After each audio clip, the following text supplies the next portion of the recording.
Солтүстік Қазақстан тарихи өлкетану музейіне ескі фотосуреттер мен аңдардың тұлыптары ғана қойылған деп ойлау қателік пе? Экспозициядағы әрбір панорама неге арналған? Палеолит дәуірінен біздің уақытқа дейін саяхат жасау үшін қанша залды аралау керек? Бұл туралы Welcome to Kazakhstan жобасының жаңа шығарылымында айтамыз.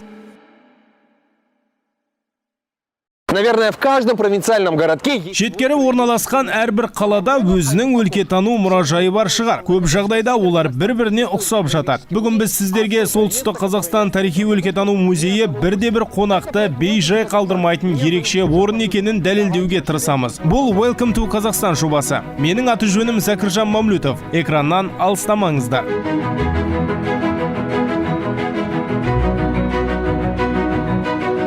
Музей сонау 1924 жылы пайда болды. Құрылғаннан кейін бірнеше жыл мекен жайын ауыстырды. Ақыры 1968-де құнды жәдігерлердің барлығы Көпес Аркелдің үйіне көшірілді. Содан бері мұражай даму үстінде. 1985 жылы мұнда бейнелеу өнері бөлімі ашылды. Ал 21 ғасырда залдар ауқымды қайта жаңғыртудан өтті.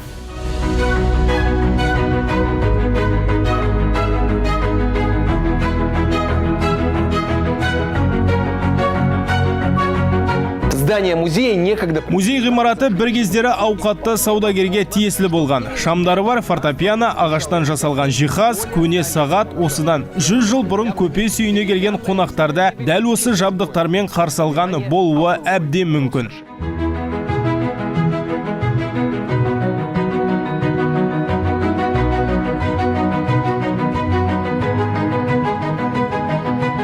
Вообще, это, конечно, здание очень удивительное по своему архитектурному строительству. Вот это, обратите внимание, но это легенда. Какие толстые стены. Жалпы бұл ғимараттың сәулеті өте ерекше. Залдардың арасындағы және сыртқы қабырғалардың қалыңдығына назар аударыңыздаршы. Аңыз бойынша бұл қабырғалардың іші боз. Ғимарат ерекшелігі сол, ол 19 ғасырдың аяғынан бастап төменгі қабаттан жылытылған. Пеш бірінші қабатта жағылып, жылу қабырғалардың ішімен барлық нысан ішіне тараған. Бұл 19 ғасырдың соңы. Ғимарат жергілікті күйдірілген қызыл кірпіштен салынған. Кірпіш шеберханалары біздің қаламызда болды. Бізде Малахов деген атақты құрылысшы болған. Кірпіштің қалану тәсілі бойынша да музейдің ғимараты өзгелерінен ерекше. Мұнда сол кезде кең қолданылған модерн стилінің элементтерін байқауға болады. Сондай-ақ эклетика мен ампира стильдері де қолданылған. Яғни бірнеше архитектуралық үлгі пайдаланылған. Мұндай үйлесімді сол кезде сібірлік барокко деп атады. Значит, эклектики и, значит, ампира. И вот это вот сочетание всех нескольких архитектурных стилей в то время назвали стилем сибирское барокко.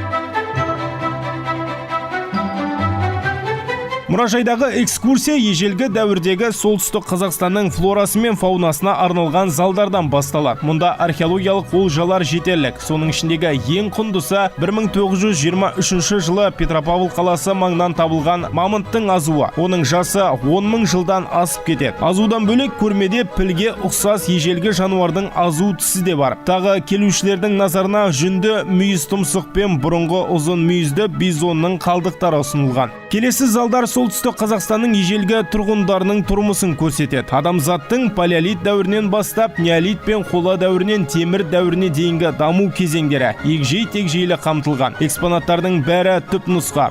Адамзат алғаш жылқыны қолға үйреткен қоныс Ботайдағы қазбалардан табылған заттар әсіресе қызықты.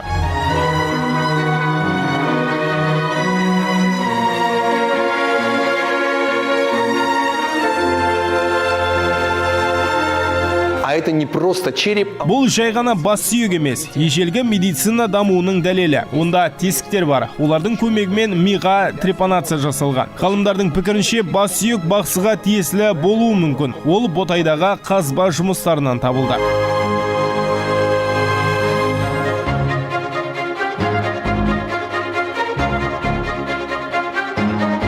Қола дәуірінің орнын басқан темір ғасыры қарудың жаңа түрлерін игеру кезеңіне айналды. Аумақ, билік және ресурстар үшін соғыстар басталды. Темір дәуіріне арналған залда көне қанжар немесе жебелері бар ежелгі садақты көруге болады. Мұнда сол кездегі тұрмыстық заттар да қойылған.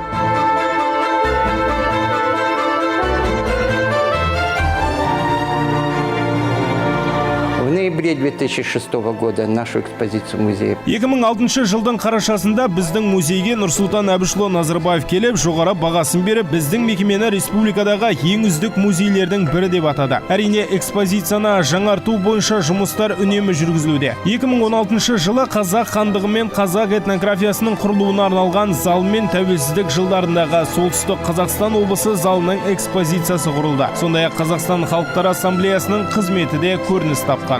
в годы независимости и в которой также отражена деятельность Ассамблеи народа Казахстана.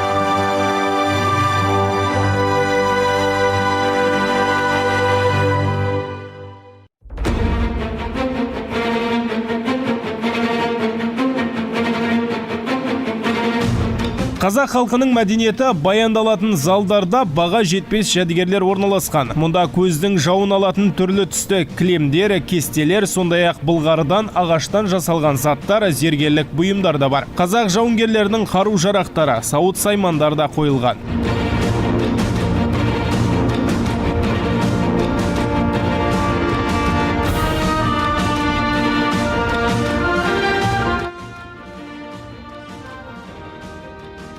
Біз қазақ хандығының және қазақ этнографиясының қалыптасу залында тұрмыз. Осы залда ұсынылған бірегей экспонаттардың бірі қазақтың дәстүрлі әйелдер костюмы. Ол 20 ғасырдың басына тиесілі. Бұл қамзол, кестелі көйлек және кимешек. Мәселен, кимешекті әйел бірінші ұлы дүниеге келгеннен кейін киген. Ал мынау кебіс. Ол күміс түймелермен безендірілген. Мұндай аяқ киімді тек ақсүйектер киген. Сондай-ақ кебістің оң солы болмаған. Яғни кез келген аяққа кие беруге болатын. Мына сөреге шілтерлер қойылған. Олар алтын және күміс жіптермен тігілген. Шілтерлер аяқтың басы көрінбес үшін кереуеттің астыңғы бөлігін жабуға пайдаланылған.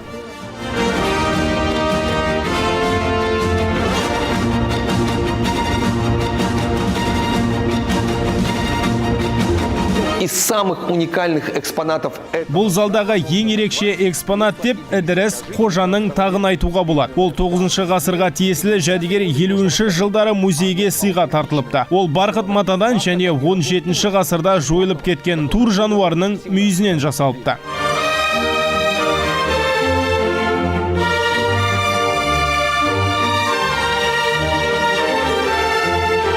Келесі залдардың барлығы Петропавлдың тарихынан сыр шертеді. Экспонаттар 1722 жылы негізі қаланған әулие Петр бекінісі құрылысынан бастап бүгінгі күнге дейінгі аралықты қамтиды. 19 ғасырдағы көпестердің гүлдену кезеңіне 1917 жылғы революцияға, Ұлы Отан соғысына қатысқан солтүстік қазақстандықтар туралы деректерге ерекше көңіл бөлінді.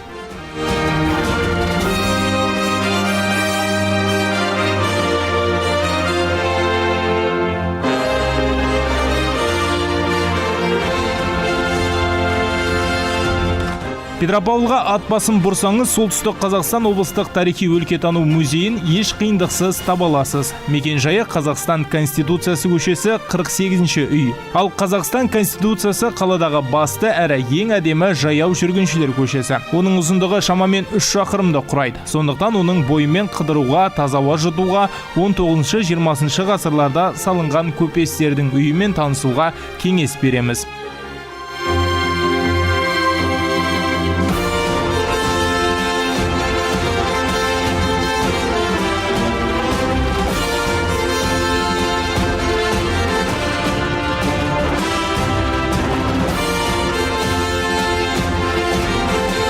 все Северо-Казахстанский краеведческий музей. Солтүстік Қазақстан облыстық тарихи өлкетану музейі қала қонақтары үшін жай ғана орын емес. Бұл жерге келген кісі ежелгі дәуір мен бүгінгі күннің аралығындағы қызықты деректермен таныса алады. Және Қазақстанның қазіргі заманғы мәдениеті қалай пайда болғанын түсіне алады.